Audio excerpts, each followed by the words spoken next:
तो last class में हमने डिस्कस किया था taxable value of supply bye manufacturer था वो। आज की क्लास में हम पढ़ने वाले हैं, अब मैन्युफैक्चरर ने माल किसको बेच दिया होगा? ट्रेडर्स को। तो आज हम जो भी पढ़ने वाले taxable value of supply bye traders पढ़ने वाले हैं। मैन्युफैक्चरर ने माल बेचा ट्रेडर्स को, अब ट्रेडर्स किसी और को सप्लाई कर रहा होगा, रिटेलर वगैरह को। तो उस केस में हमें टैक्सेबल वैल्यू फाइंड करनी है कि वो कौन सी वैल्यू होगी जिन पर हमें टैक्स देना है। जल्दी बैठो। तो हेडिंग क्या है? Computation of taxable value of supply bye traders. तो इसमें सबसे पहले मैंने आपको पेज नंबर इसको याद करने के लिए बोला हुआ है, GST payable on inter state supply. वो सब के नीचे क्या लिखा है? Brief list of tax free goods under GST. GST के दायरे में कौन कौन सी ऐसी गुड्स है जिनके ऊपर टैक्स नहीं लगेगा। तो उन आइटम की लिस्ट यहाँ पर दी हुई है। तो देखो वो कौन कौन सी लिस्ट दी हुई है, यहाँ पर कौन कौन से वो आइटम लिखे हुए हैं। सबसे पहले क्या लिखा? देखो एक एक आइटम इंपॉर्टेंट है, ध्यान से देखते हुए चलो। क्या लिखा हुआ है? ऑल टाइप्स ऑफ लूज और पैकेड। इधर देखो, packed more than 25 kg packing food grains जैसे कि राइस, गेहूं, packed up to 25 kg packing taxable. 25 kilogram तक वजन का अगर माल है तो वो क्या है? टैक्सेबल है। और उससे ज़्यादा का पैकिंग है तो वो आपका टैक्स फ्री है। लिखा है ना। फिर लिखा all types of unpacked pulses, मतलब कि दाल, आइदर सेपरेटेड और अनसेपरेटेड, अनपैक्ड और packed in more than 25 kg packing exempt but packed up to 25 kg taxable. मतलब पहला और दूसरा पॉइंट लगभग वही लिखा हुआ है, हाँ या ना? दाल, चावल, गेहूं, आटा, वही सब के बारे में। पहले दो आइटम 25 kg तक टैक्सेबल है और उससे ज़्यादा की पैकिंग है तो वो टैक्स फ्री है। फिर तीसरा आइटम में लिखा है gur, khandsari, jaggery, rab other than prepared and labelled. ठीक है। फिर लिखा है any type of salt either plain और आयोडाइज्ड। गांधी जी ने नमक कानून तोड़ इसलिए तो बनाया था, नमक के ऊपर टैक्स नहीं, चाहे वो किसी भी प्रकार का आपका नमक हो, उसमें आयोडीन की मात्रा हो या आयोडीन की मात्रा ना हो। ये याद रखना, ये पूरे आइटम, तब जाके ये चैप्टर बनेगा। वैसे इस चैप्टर से भी क्वेश्चन नहीं आएगा, जो कल अपन ने खत्म किया उससे भी अभी तक नए सिलेबस में क्वेश्चन नहीं पूछा हुआ है। ये जो चैप्टर पढ़ रहे हैं इससे भी कोई क्वेश्चन एग्जाम में अभी तक नहीं पूछा हुआ है। बट इसलिए पढ़ा रहा हूँ क्योंकि सिलेबस में बाद में बोलोगे सर फीस ले लिए पढ़ाए नहीं हो, ठीक है, इसलिए पढ़ा रहे हैं। और उससे ज़्यादा कुछ भी रीज़न नहीं इस चैप्टर को पढ़ाने का। नोटिफाइड एग्रीकल्चरल इक्विपमेंट्स, खेती के लिए बेटा किसान को हमको प्रमोट करना है, इसलिए उनके चीज़ों पे टैक्स नहीं लगा रही है गवर्नमेंट। आटा, मैदा, रवा, बेसन, साबूदाना, सिंघाड़ा, अनपैक्ड और packed in more than 25 kg packing exempt, packed up to 25 kg। कुल मिला के राशन का सामान जो भी है 25 किलो तक का है तो वो टैक्सेबल है, और 25 किलो से ज़्यादा का है तो वो एग्जेम्प्ट है, हाँ या ना? ऑल टाइप्स ऑफ सीड्स, किसी भी प्रकार का कोई भी सीड यानी कि बीज हो वो एग्जेम्प्ट है। बुक्स, स्लेट, पेंसिल, चौक, पढ़ाने की चीज़ें, पढ़ने पे ध्यान दो, लिखो मत, अभी घर में लिख लेना। चारकोल, फायरवुड, कोयला, ठीक है, जलाऊ लकड़ी जो होती है। Curd, lassi, butter milk other than prepared and labelled, जिनके ऊपर लेबलिंग नहीं लिखी की गई है, मतलब अमूल, सांची, देवभोग, ये सब लेबल्ड वाले होते हैं, तो उनको छोड़कर other than prepared and labelled वो सारी चीज लोगे तो वो उस पर टैक्सेबल हो जाएगा। फिर लिखा है पैक, कहाँ गया? हाँ, पैक्ड और unpacked separated milk, fresh milk, pasteurised milk, fresh vegetable, fresh fruits, मतलब ये क्या लिखा हुआ है? जो जल्दी से खराब हो जाती हैं चीजें उनके नाम लिखा हुआ है। ये सारी चीजें याद रखनी है। Onion, sugar cane, tender green coconut, garlic and ginger leaves, betel leaves लिखा है ना, पान पत्ता, unlabelled and unpacked papad, all types of bread except pizza bread. Pizza वाले के लिए जो ब्रेड आती है उसको छोड़कर किसी भी प्रकार की ब्रेड है वो एग्जेम्प्ट है। पिज्जा ब्रेड टैक्सेबल है, वैसे पिज्जा बहुत महंगा आता है। Condom and contraceptives, human blood, sanitary napkins, ये सारी चीजें हमारी क्या है? एग्जेम्प्ट है। पतंग, नरुअल हनी, नेचुरल हनी होना चाहिए, ये प्राकृतिक शहद, ननुअर क्या होगा? ये नेचुरल हनी होना चाहिए। हाँ हाँ, और क्या होता है तो पतंग का मतलब। अब लिख दिया है बेटा, आप क्या कर सकते हैं। Other than prepared and labelled hearing aid, सुनने के उपकरण जिनको कम में कम सुनाई दे रहा है। Equipments for handicapped and blind, बहरे अंधे लोग की चीज़ों पे भी टैक्सेबल कर देंगे तो गलत है ना।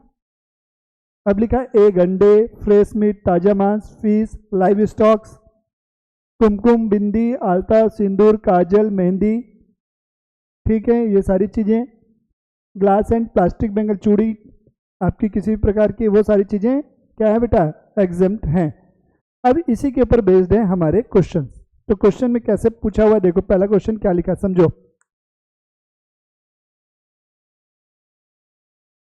अरे यार कहाँ गया, चलो पहला क्वेश्चन अपना लिखो, क्वेश्चन नंबर 1 लिखो तब तक।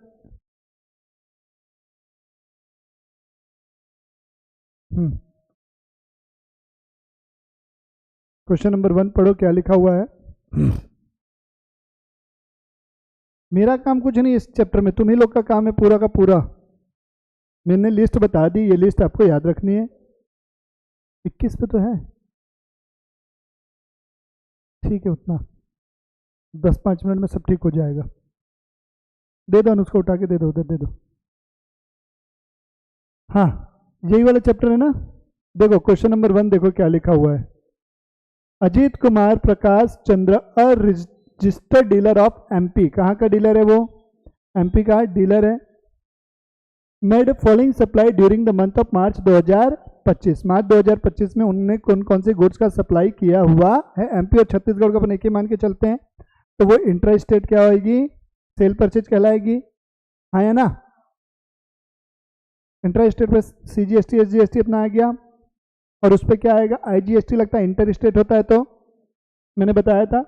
अजीत कुमार लिखा electrical goods 3 lakh goods purchase, नाम दिया है, अदर इंफॉर्मेशन दिया है। Compute taxable value of supply under GST act, हमें टैक्सेबल वैल्यू निकालना है। तो हमें क्या करना है यहाँ पर समझना, 2 मिनट, हमें टैक्सेबल वैल्यू निकालना है। क्या निकालना है, टैक्सेबल वैल्यू निकालना है। क्या निकालना है, टैक्सेबल वैल्यू। तो हमने जो लास्ट क्लास पढ़ी थी उसमें भी मैंने टैक्सेबल वैल्यू निकालना सिखाया था, हाँ या ना। तो सेम काम यहाँ पर भी है। तो सबसे पहले आप क्या लिखोगे, जो भी गुड्स के प्राइजेस दिए वो लिखोगे, हाँ या ना। और लास्ट में क्या कर दोगे, ऑल एक्सपेंसेस ऐड करोगे। क्या ऐड करोगे, if not included in above that is charged separately. पूरा का पूरा जैसे चैप्टर लास्ट चैप्टर में हमने पढ़ा था, सारे खर्चे अगर वो इनवॉइस प्राइस में ऐड नहीं है तो उन सारे खर्चों को हम क्या करते हैं, ऐड करते हैं, हाँ या ना। सेम कॉन्सेप्ट यहाँ भी है। अगर किसी भी प्रकार का आपने डिस्काउंट दिया, चाहे वो ट्रेड डिस्काउंट हो चाहे कैश डिस्काउंट हो, वो क्या हो जाएगा, माइनस हो जाएगा, हाँ या ना। कोई डाउट, सुरभि मुंह से बोलना है, ठीक है। यहाँ तक बोतल छोड़ दो, मत खेलो बेटा, पेन पकड़ लो उसकी जगह। यहाँ तक की चीज़ें हो गई, हाँ या ना। तब क्वेश्चन में लिखा है इलेक्ट्रिकल गुड्स 3 लाख, तो इलेक्ट्रिकल गुड्स कहीं एग्जेम्प्टेड गुड्स की लिस्ट में है क्या, नहीं। तो पूरा का पूरा कितना रुपये, 380 700 आ जाएगा। टैक्सेबल वैल्यू जब निकालेंगे एक बार समझ लो। फिर है इलेक्ट्रिकल फैंस, ये भी कहीं एग्जेम्प्टेड गुड्स में है क्या, नहीं। आयरन एंड स्टील, ये भी कहीं है क्या, टैक्स पेड टू देम, उससे कोई लेना देना नहीं है। एग्रीकल्चरल इक्विपमेंट्स, ये एग्जेम्प्टेड गुड्स में है, एग्रीकल्चरल इक्विपमेंट है ना। मुंह से बोलना है भाई, नहीं बोलना है तो चुपचाप बैठना, फिर मैं पूछूंगा ही नहीं, फिर तुम पूछोगी तो मैं चुप रहूंगा। मेडिसिन, ये भी हमारा क्या है, टैक्सेबल है, हाँ है ना। फिर नीचे लिखा है other input packing charges of goods, क्या होगा, ये ऐड हो जाएगा।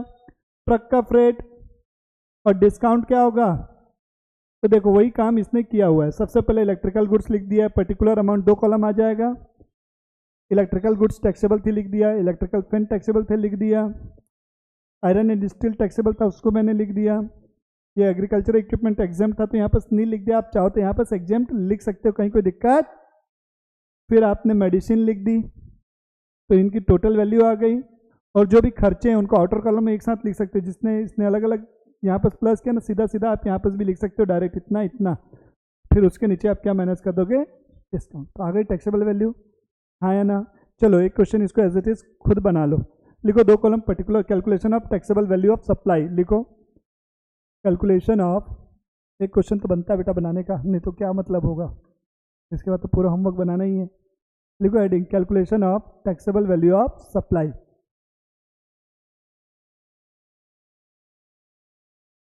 Calculation of taxable value of supply.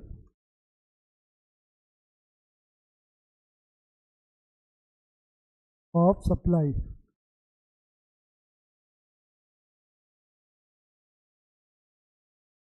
दो कॉलम, पहला कॉलम हो गया पर्टिकुलर का, दूसरा कॉलम आएगा अमाउंट का। अमाउंट के ब्रैकेट में मैं रुपीज़ में लिख देता हूँ, अच्छा लगता है लिखना।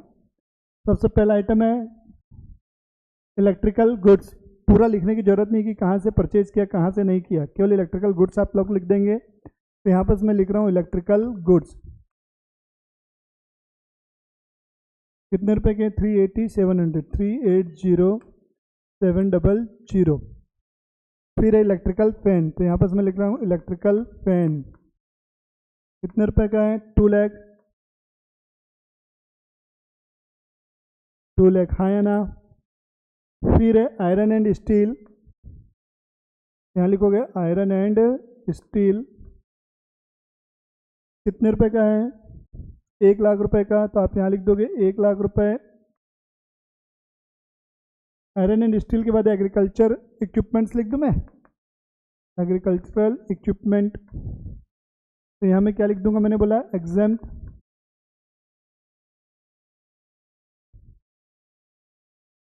फिर है मेडिसिन। मेडिसिन टैक्सेबल होती है बेटा, आपको पता है ना। कायदे से तो नहीं करना चाहिए, टैक्स वैक्स नहीं लगाना चाहिए, लेकिन क्या करें। 75,000। ये total value of supply I है, टैक्सेबल वैल्यू नहीं आई अभी। इसमें प्लस करोगे फिर खर्चे, तो इनका टोटल करना। टोटल कितना आ रहा है बेटा? बुक का टोटल से मत देखना, बुक का टोटल कई बार मिस्टेक रहता है इसमें, इस बुक में बहुत मिस्टेक है। तो ये आ गया 755 700 755 700, हाँ या ना? आप लोग यहाँ पर इसके बाद माइनस करना ट्रेड डिस्काउंट। क्या माइनस करोगे? Trade discount. कितना परसेंट, कितने रुपए का दिया हुआ है? 15,000 रुपये। फिर प्लस क्या कर दोगे? यहीं पर प्लस कर दोगे। क्या चीज़ प्लस करोगे? भाड़ा कौन सा है? Packing charges 13,800। पैकिंग 13,800। पैकिंग के बाद क्या है? ट्रक फ्रेट, तो फ्रेट लिख दूंगा प्लस करके। फ्रेट कितना? 17,500। ये आपका टैक्सेबल वैल्यू आ जाएगी। Minus 15,000 plus 13,800 plus 17,500, 772,000 772,000।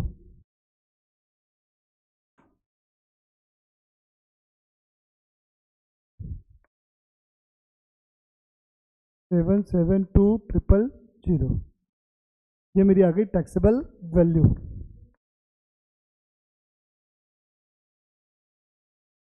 Taxable value clear है ये क्वेश्चन, हाँ या ना? कोई डाउट? जिसको भी डाउट है पूछ लो बेटा, फिर आगे बढ़ेंगे।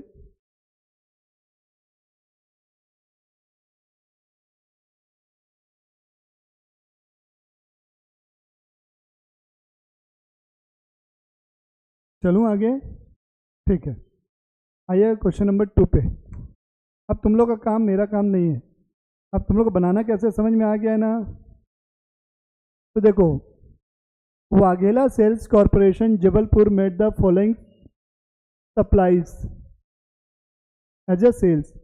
Biscuit and chocolates. Biscuit and chocolate कहीं भी टैक्सेबल गुड्स में लिखा हुआ है क्या? बताओ। सॉरी, एग्जेम्प्टेड गुड्स में लिखा है क्या? नहीं।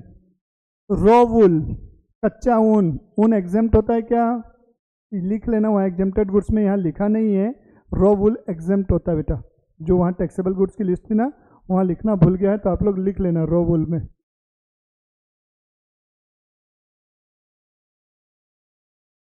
लिख लिया, हाँ या ना? फिर लिखा है supply of wheat to consumers in 50 kg packing. कितने किलो तक का पैकिंग एग्जाम्प्ट होता है? 25 किलो तक का। ये कितने की पैकिंग में है? तो ये टैक्सेबल होगा कि नहीं होगा? टैक्सेबल होगा ना, 25 से ज़्यादा है तो। 50 किलो की पैकिंग में है। थर्ड हो गया chemical fertilizer supply to farmers, ये भी टैक्सेबल है। मैंने क्या बताया था? एग्रीकल्चरल इक्विपमेंट्स था, वहां कहीं भी फर्टिलाइजर नहीं था। क्लॉथ टैक्सेबल है, देसी घी टैक्सेबल है, शुगर टैक्सेबल है कि नहीं है? वहां क्या था? गुड़, खांडसारी, जैगरी, ये था ना।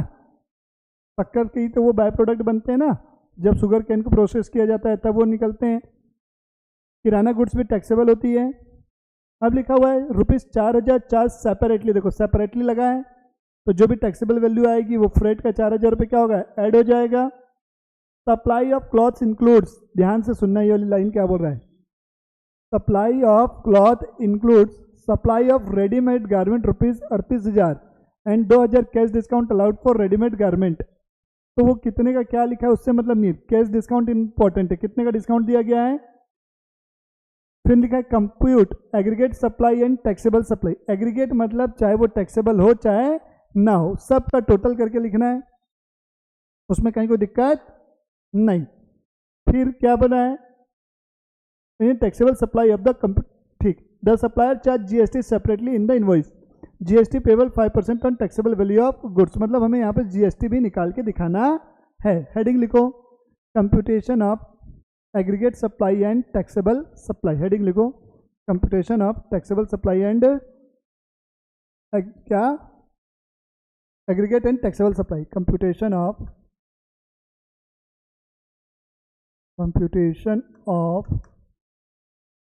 Aggregate and taxable supply. Aggregate and taxable supply, ठीक है। Aggregate and taxable supply 3 column बनेंगे। पहला कॉलम आएगा पर्टिकुलर का, दूसरा कॉलम आएगा एग्रीगेट सप्लाई का, AS लिख रहा हूँ एग्रीगेट सप्लाई को मैं, एग्रीगेट सप्लाई, और तीसरा आएगा टैक्सेबल सप्लाई, उसको मैं TS लिख रहा हूँ बेटा, टैक्सेबल सप्लाई। हाँ या ना? आगे बढ़े। तो पहला आइटम क्या था हमारा? Biscuit and chocolate. तो लिखो पहला item biscuit and chocolate, biscuit and chocolate, biscuit and chocolates. Taxable value में ध्यान देना है, एग्रीगेट वैल्यू में सब चीज़ों को लिखना है और टैक्सेबल वैल्यू में केवल उन्हीं चीज़ों को लिखना है जो एग्जेम्प्टेड नहीं है। तो ये मैंने बताया ये पूरा टैक्सेबल है, तो एज इट इज कॉपी कर दो। 7,70,000, 7,70,000 दोनों जगह आ गया ये, हाँ या ना? फिर दूसरी चीज़ है रॉ वूल। रॉ वूल क्या होगा? एग्जेम्प्टेड गुड्स है, टैक्सेबल में तो पूरा लेना ही है। कितने रुपए का है? 35,000। यहाँ पर लिख दूंगा एग्जेम्प्ट। टैक्सेबल में क्या होगा? एग्जेम्प्ट। ये टैक्सेबल तो नहीं है ना। थर्ड पॉइंट क्या है? बन गया नुस्खा तुम्हारा? आधे अभी तक नहीं बना, बताओ। फिर है supply of wheat to consumer in 50 kg packing में बोला है, तो 50 kg पैकिंग वाला क्या है? टैक्सेबल है कि नहीं है? 25 kg तक एग्जेम्प्ट है ना, उससे ज़्यादा का क्या है? सॉरी उल्टा बोल दिया, 25 kg तक टैक्सेबल है, उससे ज़्यादा एग्जेम्प्ट है, हाँ या ना? नहीं, तुम उस समय गलत बोले थे। लिखो व्हीट, व्हीट नहीं, ठीक है, आप खुश रहिए बेटा। 2,30,000 टैक्सेबल वैल्यू में ये आ गया। अरे यहाँ पर मैं क्या लिख दूंगा? एग्जेम्प्ट लिख दूंगा।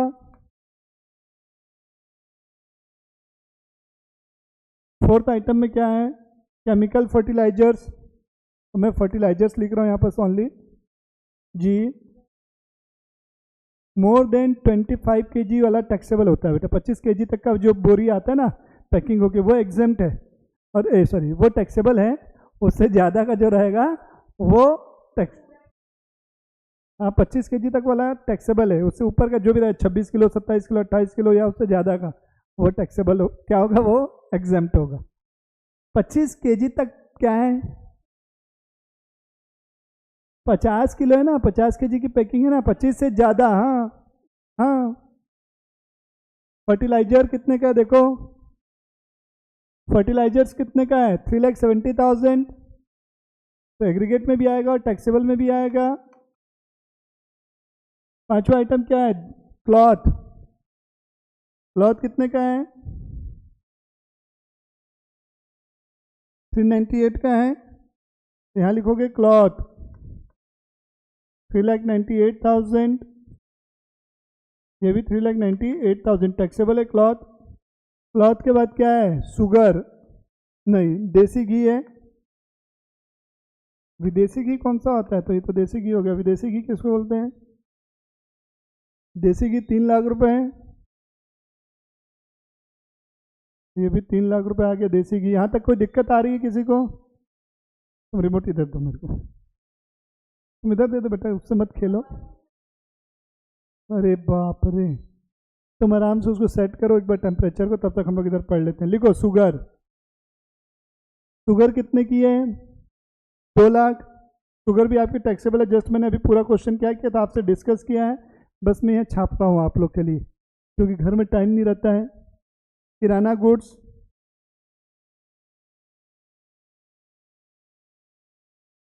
किराना गुड्स ये भी टैक्सेबल है। कितने रुपए का है किराना गुड्स, देखो 96,000 का,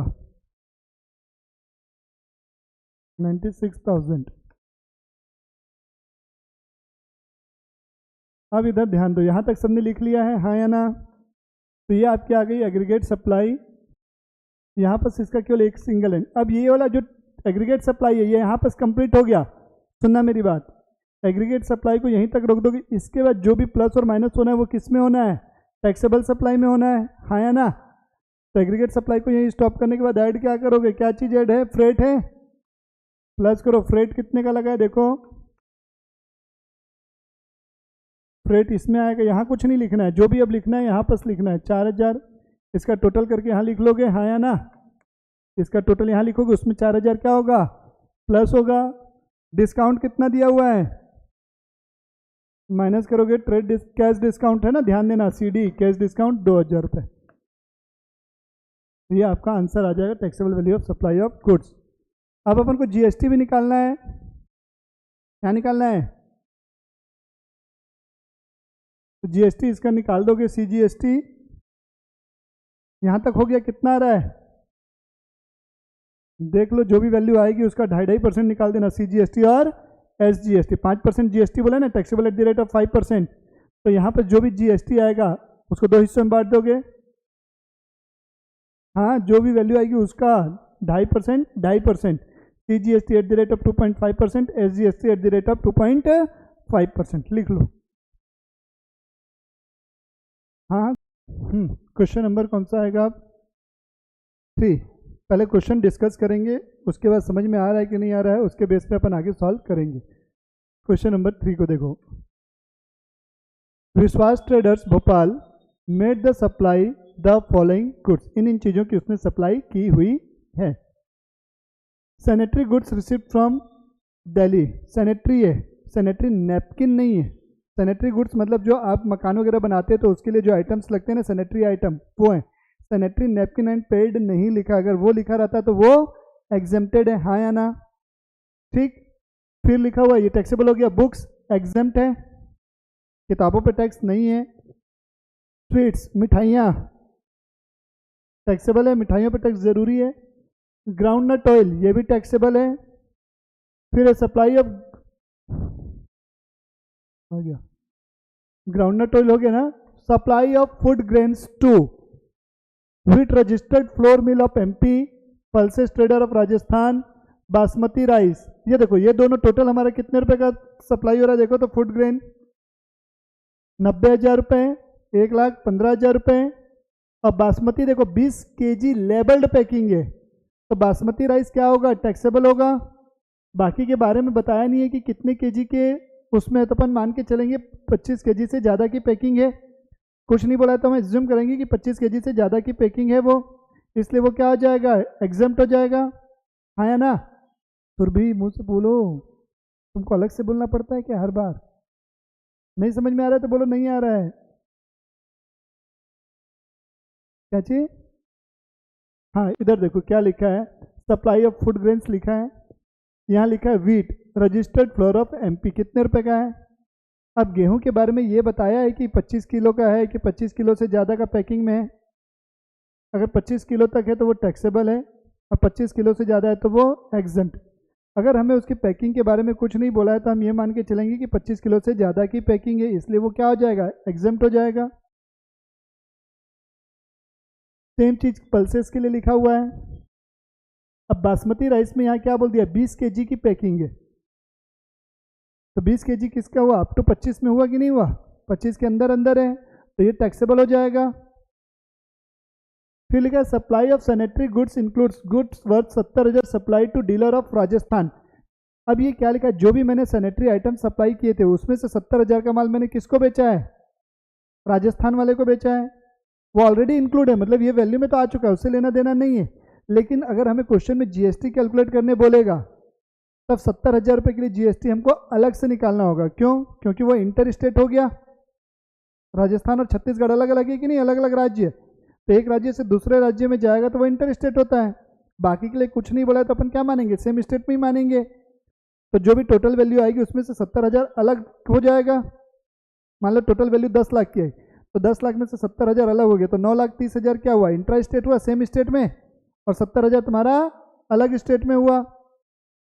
आगे बढ़ते हैं, compute aggregate turnover and taxable turnover of the supplier under GST, tax not included in above figure, tax above figure में जुड़ा हुआ नहीं, टैक्स हमें अलग से निकालना है। GST 5% on food grain and 12% on other taxable goods. तो जीएसटी का कैलकुलेशन मैं करवाऊंगा, चलो आप लोग calculation of taxable value and aggregate value निकालो, चलो खुद से निकालो। ठीक, आगे बढ़ते जाओ तुम। अब इधर देखो, हमारा टैक्सेबल वैल्यू और एग्रीगेट वैल्यू आ गई, यस और नो। टैक्सेबल वैल्यू कितने की आई, कैलकुलेटर से खुद करना, बुक के सॉल्यूशन पे विश्वास नहीं करना है, खुद जोड़े हो। कितने रुपए की आई है, टैक्सेबल वैल्यू आ गई 11,01,000 रुपये की। ध्यान से सुनना, तो मैं यहाँ लिखो, हेडिंग लिखो calculation of GST payable, calculation of GST payable.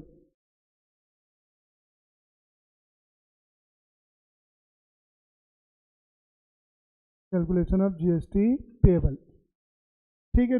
मैं आपको समझाने के लिए पहले बता रहा हूँ, जो मैं समझा रहा हूँ उसको अभी लिखना नहीं, कैलकुलेशन कैसे करना है वो मैं पूरा समझाऊंगा, पहले समझ लो, उसके बाद छापना क्या है वो मैं छापने वाली चीज़ अलग से लिखवाऊंगा। तो आपकी टैक्सेबल वैल्यू कितने की आई है, टैक्सेबल वैल्यू कितने की बताना जरा, 11,01,000, 11,01,000 रुपये की है, हाँ या ना। अब हमको जीएसटी के दो रेट दिए हुए थे, फूड ग्रेन पे कितना बोला हुआ है, फूड ग्रेन पे 5% है, फूड ग्रेन 5%, अदर पे कितना बोला हुआ है, अदर पे है 12%, हाँ या ना। अब 11,01,000 जो है इसमें फूड ग्रेन कितने रुपए का है, 1,95,000 का, जो बासमती चावल है, हाँ या ना। तो 1 लाख फूड ग्रेन, यहाँ लिख दे रहा हूँ मैं फूड ग्रेन, फूड ग्रेन। अब हमारी दो टाइप की सप्लाई दी हुई है क्वेश्चन में, एक हमें दी हुई है कौन सी, इंटर स्टेट वाला दिया हुआ है, और एक किसका दिया हुआ है, एक मिनट, फूड ग्रेन कितने का है, 1,95,000 का है, हाँ या ना। इस पे कितना परसेंट कैलकुलेट कर दोगे आप, 5%, चाहो तो इसको 2.5% कर सकते हो, सीजीएसटी और एसजीएसटी। समझ में आ गया, यहाँ जाएगा, ये फूड ग्रेन के अलावा जो बचा वो अदर हो जाएगा, क्या हो जाएगा, अदर में कितना रुपये आएगा, 11,01,000 में से माइनस करोगे तो 11,01,000 माइनस कितना है, 1,95,000, 9,06,000 रुपये को बचता है, हाँ या ना। ये अभी तक अपन इंट्रा स्टेट की बात हो रही है ना, सेम स्टेट में चल रहा है अभी तक, हाँ या ना। अब इसमें से जो है 9,06,000 में से दो हिस्से कर दूं मैं, इसके भी अलग जीएसटी रेट है ना, अदर पे 12% है ना, तो ये बस इंटर स्टेट में कितना है, 70,000 रुपये का माल है ना, रेडीमेड क्या चीज़ का था देखो, 70,000 रुपये, 70,000 supply to dealer of Rajasthan है, सैनिटरी गुड्स का, तो ये 9,06,000 में ही 70,000 ऑलरेडी इंक्लूडेड है। बट ये इंटर है कि इंट्रा? इंटर है, तो इंटर को अलग करना है क्योंकि इसके ऊपर क्या लगेगा, IGST लगेगा। तो इसके ऊपर क्या लगेगा, IGST @ 12% इस पे आ जाएगा, हाँ या ना? 70,000 का 12% कितना हुआ, 8400 आ गया, हाँ या ना? यस और नो? क्लियर है कि नहीं है? फिर ये कितना बचा होगा, बैलेंसिंग फिगर क्या हुआ, इंटर स्टेट हुआ, इंटर स्टेट, हाँ या ना? तो 9,06,000 में से कितना माइनस हो जाएगा आपका, 70,000, कितना बचा, 8,36,000, हाँ या ना? CGST कितना लगाओगे इस पे, 6%, और SGST कितना लगाओगे इस पे, फिर सबको जोड़ दोगे तो आपका GST पेबल आ जाएगा। समझ में आ गया? इसकी फोटो ले लो, घर से बना के ले आना ये पूरा पोर्शन, ठीक है? ये आज के लिए इतना ही है। कितने क्वेश्चन हो गए आज, 3। बाकी जितने क्वेश्चन बनते प्रयास करके आएंगे, नहीं बनेंगे तो यहाँ मैं डिस्कस करूँगा। आज के लिए इतना ही, और वो नोट्स पूरे कवर कर लेना जो मैंने भेजा है।